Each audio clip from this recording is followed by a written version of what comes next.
Welcome to 9-Star Newsroom. I'm Dave Hill. Can you guess which best-selling author dominated the top 10 list of the most popular books at the Hancock County Public Library in 2015? Jesse Kellio from the library will be along a little bit later to talk about those books and what you were reading in 2015. But first, a look at a public health menace. Every day, upwards of 10 people are killed and more than 1,500 are injured in traffic accidents throughout the country because someone wasn't paying attention to the road. Despite new laws designed to crack down on distracted driving, the problem really is as serious as ever. We have so many distractions when we're behind the wheel. We're more connected than ever, and that means many people are drawn to their cell phones even when they should be concentrating on traffic. New gadgets in our cars, such as navigation devices and even DVD players, sap our attention to the road. And because many people are so busy, a drive-through lunch with one hand on the wheel and one hand clutching a sandwich is commonplace. Joining me to talk about the perils of distracted driving is Brad Burkhart from the Hancock County Sheriff's Department. Brad, thank you for being and visiting us in the newsroom today. Appreciate you stopping by. Thank you. I want to start out talking about a study that I read about. This was a big news event last year from the AAA Foundation for Traffic Safety, which released a study in March of last year that concluded that nearly 6 out of 10 moderate to severe crashes involving teens was attributed to distracted driving. The research was based on an analysis of some 1,700 videos of teen drivers taken from in-vehicle recorders. Most of this interaction or distracted driving was due to cell phone use, although there's other types of distracted driving. First question, in your experience, does that 60% figure, does that sound about right? Too high, too low, what you've seen here? Well, 60%'s probably a little high, maybe, especially in our county. But it is it's a problem, and it's increasing all the time. And so as we see our crashes and our statistical data change and go up, the distracting driving is becoming more of a contributing factor in a lot of these crashes, yes. Why is distracted driving so dangerous? Well, obviously distracting driving, the leading cause of distracting driving is it causes crashes, and it causes a lot of crashes. Last year, Hancock County itself covered about 1,700 crashes total. Out of those 1,700 crashes, 144 were contributing to some sort of distracted driving. And out of the 144 of those, 10 of them were as a direct result of cell phone usage. Okay, out of that 144, 25 of those crashes ranged from the 15 to 18-year-old range as far as drivers go. 33 of those also involved injuries, and then there was one fatal involved in Hancock County related to distracted driving. And so, it's a problem, as you well know, and we all well know.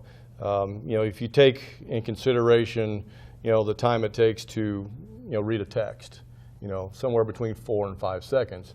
And so, if you take out your cell phone and you look at your cell phone and you count, 1001, 1002, 1003, 1004, 1005. Okay, now that doesn't really seem like a long time.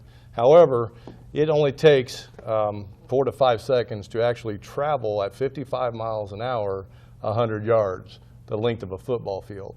So what happens in the length of a football field? What can happen when you're driving 55 miles an hour in the length of a football field? Well, the length of a football field seems pretty long, and so that 4 or 5 seconds, if you have your head down and you're not focusing, you could have a car stop in front of you. You could have a child or a person run out in front of your car. And so when that does happen, the likelihood of hitting somebody or hitting somebody else, increases. And so by taking your eyes off the road and doing that, it inhibits your ability to stop. Now, distracted driving is classified in 3 different categories. You have your manual, you have visual, and you have cognitive skills. And so manual would be anything you would use with your hands, like texting. You also have visual, anything that you would take your eyes off the road And then cognitive would be anything you're thinking about, what you did at work today, what schoolwork's like, things that just takes your mind off the driving. And so when you take cell phones into consideration, you actually use all three. You're using visual, because you're looking at your phone, you're using manual, and plus you're thinking about what you're having to text. And so it encompasses all three when we use texting and when we use cell phones.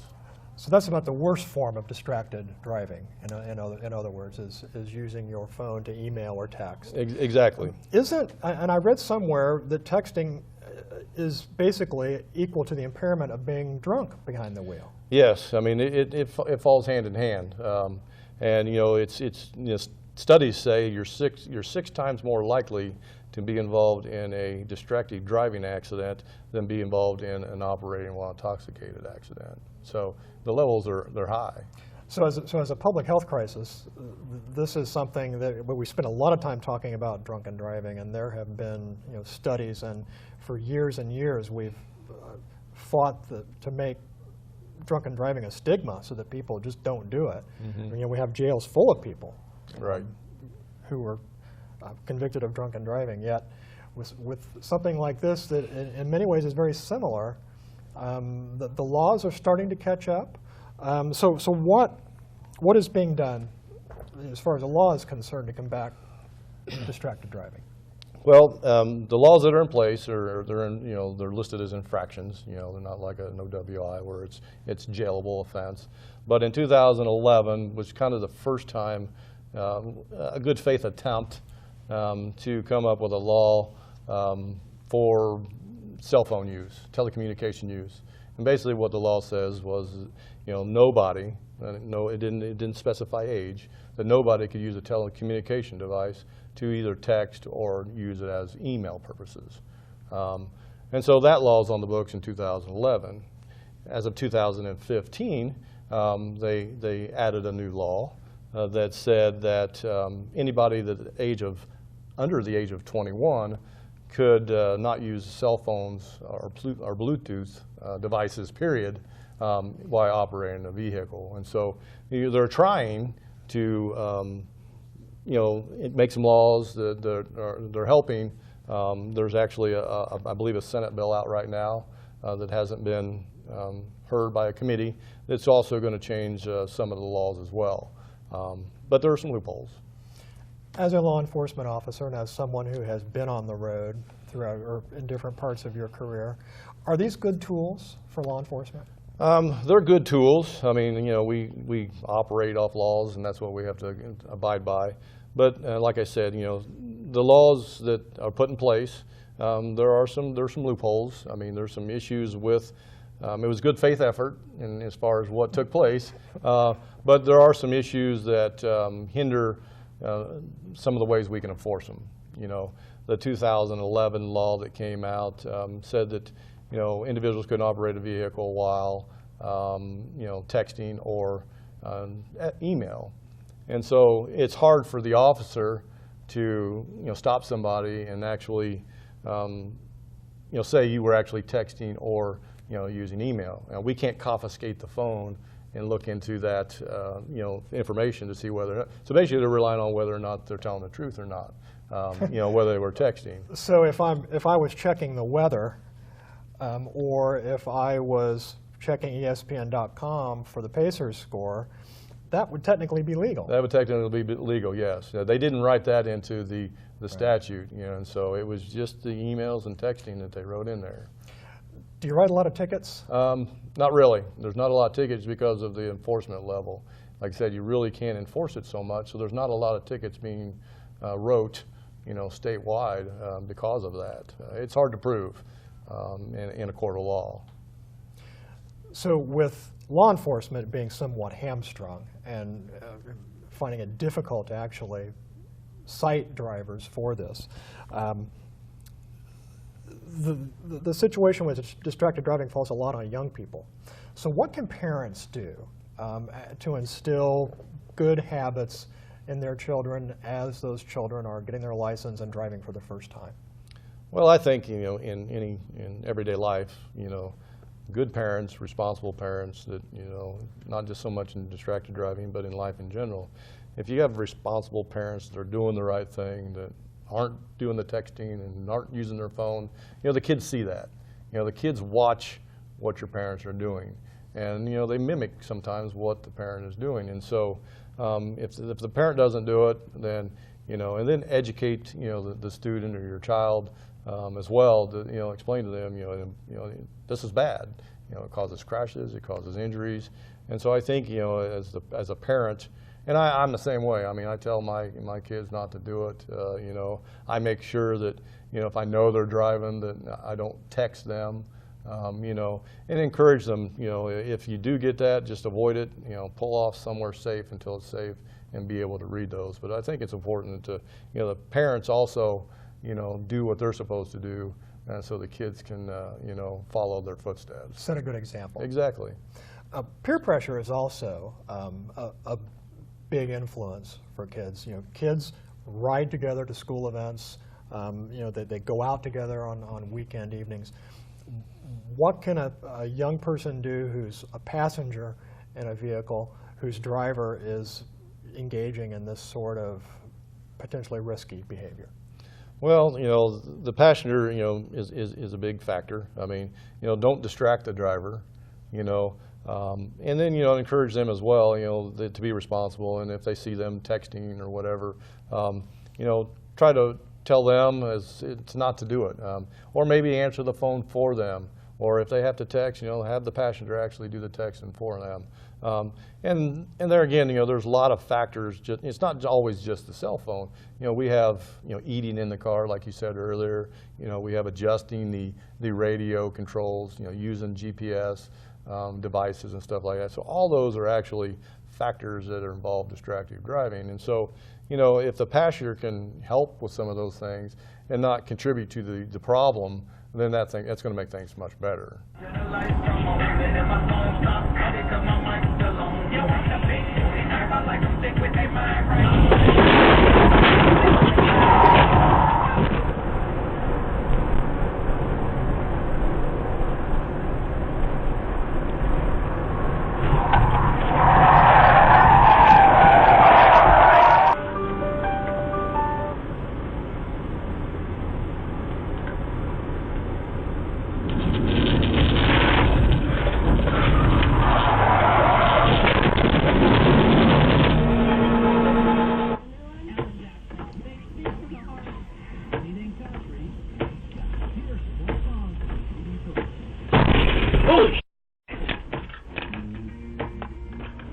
And finally, what should a driver do? Do we just set the cell phone completely aside while we're behind the wheel? Just make it a point that you don't use the cell phone unless you're pulled over? Is that the best practice? I think the best practice is just no phone use, period, while you're operating a vehicle. And then just wait. It's not that important to answer those texts, answer those phone calls while you're operating a vehicle. It's better to get where you're going and save lives by not doing that. So I think it's important if we just basically it's a no phone zone for the most part, and not use the phone while we're driving. I think that's going to be the safest route. And I think until the laws come around and say that that's what it's going to be, straight across the board is no phones, period, then I think we're going to continue to see these accidents happen. All right. Brad, thank you very much for joining us to talk about this important topic. We'll be right back. Todd's a great guy. I mean, look at him. What a sweetheart. Attaboy. Wait, Todd, what are you doing? How totally selfish and un-Todd-like of you. Come on, Todd. Come on, man. Welcome back to the newsroom. Joining me is Jesse Kelio from the Hancock County Public Library. Jesse, thanks for stopping by the newsroom again today. Thanks for having me again. Appreciate it. Jesse brought with him a list of the top books that were circulated by the Hancock County Public Library in 2015. We're just going to kind of talk about what people were reading. And Sure. Jesse, the list has one name on the fiction list, one name that stands out in the top 10, James Patterson, Yes. who somehow miraculously had 4 or 5 books that came out in 2015. And those are not the ones he released in 2015 either. I mean, it's crazy. But yeah. And he has 4 of the top 10 books Mm-hmm. in the list of most popular books checked out of the Hancock County Public Library in 2015. What is this Patterson phenomenon that's been going on for so long? Yeah, ever since I started the library in 2008, I mean, you just hear James Patterson. We have to order James Patterson, more James Patterson. He's a seemingly unstoppable publishing force. And I think that's partially from his career in advertising. He's a retired advertising guy, retired in the mid-90s after, I believe, Kiss the Girls and Along Came a Spider, those first Alex Cross books. And I think he knows that if you don't keep your brand out there, people are going to forget you. And he definitely has not let us forget about him. Every year he releases more and more books, it seems.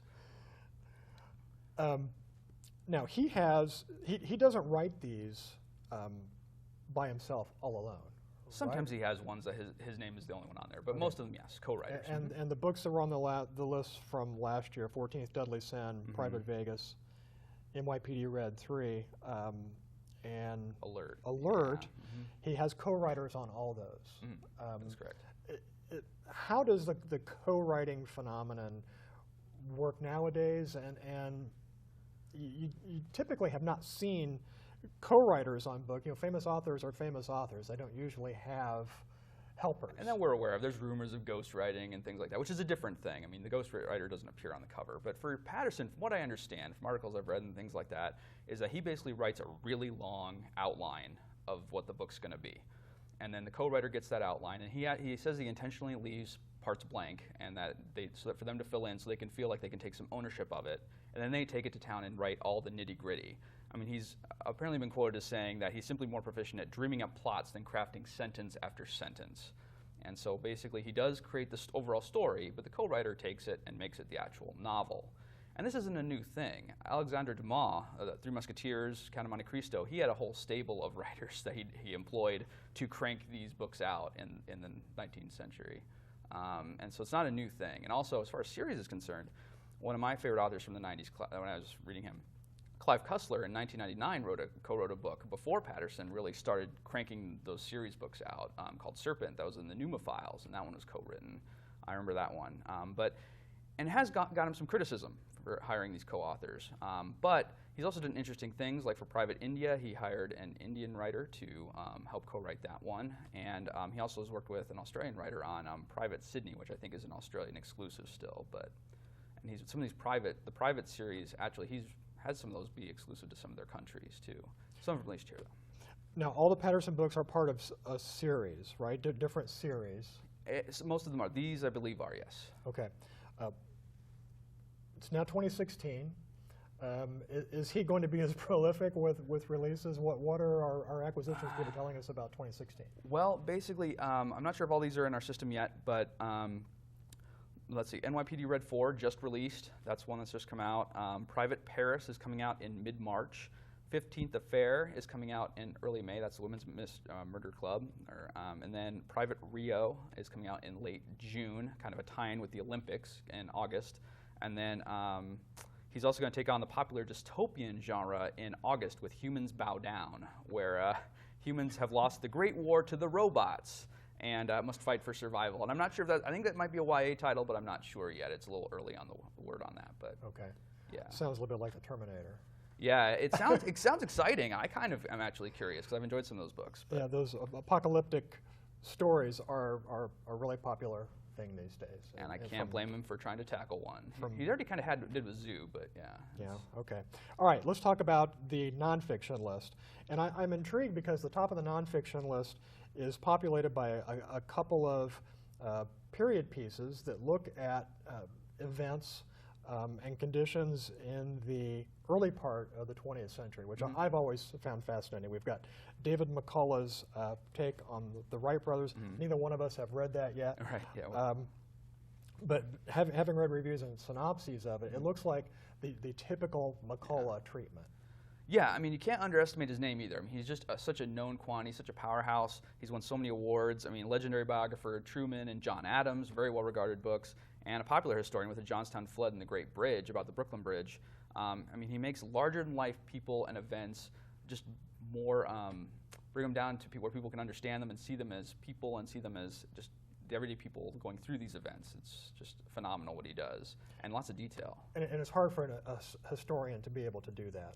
So many historians just write scholastically and scholarly in such a way that it's not accessible. And McCullough's books always have been wonderfully accessible that way. And or put them so high on a pedestal that you can't relate to them. He helps you make them relatable people, which is great. The second book on our list, Eric Larson's Dead Wake. Now, I have read Dead Wake. The best book I think I read in 2015 about the sinking of the Lusitania. One of those events in history that has kind of faded from view over the years. I was surprised to read that in the book. Actually, it has often been credited, the events often been credited with bringing the United States into World War I, which it certainly played a factor, but Larson argues, you know, the event happened 2 years before the United States entered the war, and there were a lot of things that happened after that. And just reading about the U-boat captain and his ruthlessness, and also the recklessness of the captain of the Lusitania, was just really fascinating stuff. And Larson is another author who kind of takes us through, it just almost reads like a teleplay, to tell you the truth. And even a thriller. I mean, that's the other thing. Yeah, very much so. Now, the rest of our list, Jesse, of our nonfiction stuff, there's a lot of memoirs. Now, what is it about memoirs that people seem to really gravitate toward? Well, these ones in the top 10, I think a lot of it comes down to curiosity. People want to know more about events and these people who have been through these events, and I think that's what a lot of these come down to. Like, for example, Hope by Amanda Berry. People are very curious about the terrible events that happened with the Cleveland kidnapping, and they want another first-hand account, which this one isn't the first one, but it's another one that people want to know more, want to know what these people went through and how they survived. And then a whole different thing, I mean, Down the Rabbit Hole by Holly Madison. I mean, former Playboy bunny, reality TV star. I mean, people, of course, are going to be curious about what happened and what that was like, and Hugh Hefner and everything. So I think there's just a lot of curiosity there. American Wife, Chris Kyle's widow's book.